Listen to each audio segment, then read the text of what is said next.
अपने शोध के दौरान एक समुद्री जीव विज्ञानी ने पानी से भरे एक बड़े टैंक में शार्क को डाला। कुछ देर बाद उसने उसमें कुछ चारा मछलियां डाल दी। चारा मछलियों को देखते ही शार्क तुरंत तैरकर उनकी ओर गई और उन पर हमला कर उन्हें खा लिया। समुद्री जीव विज्ञानी ने कुछ और चारा मछलियां टैंक में डाली और वे भी तुरंत शार्क का आहार बन गई। अब समुद्री जीव विज्ञानी ने एक कांच का मजबूत पारदर्शी टुकड़ा उस टैंक के बीचों बीच डाल दिया। अब टैंक दो भागों में बन चुका था।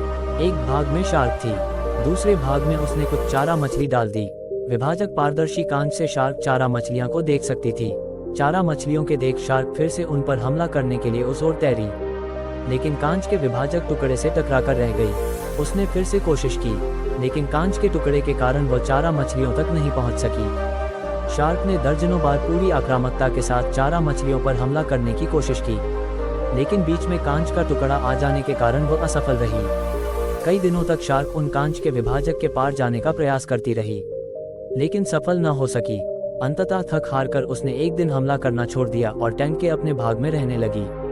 कुछ दिनों बाद समुद्री जीव विज्ञानी ने टैंक से वह कांच का विभाजक हटा दिया, लेकिन शार्क ने कभी उन चारा मछलियों पर हमला नहीं किया, क्योंकि एक काल्पनिक विभाजक उसने दिमाग में बस चुका था और उसने सोच लिया था कि वह उसे पार नहीं कर सकती।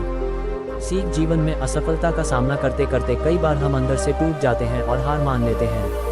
हम सोच लेते हैं कि अब चाहे कितनी भी कोशिश कर लें, सफलता हासिल करना नामुमकिन है, और उसके बाद हम कभी कोशिश ही नहीं करते, जबकि सफलता प्राप्ति के लिए अनवरत प्रयास आवश्यक है।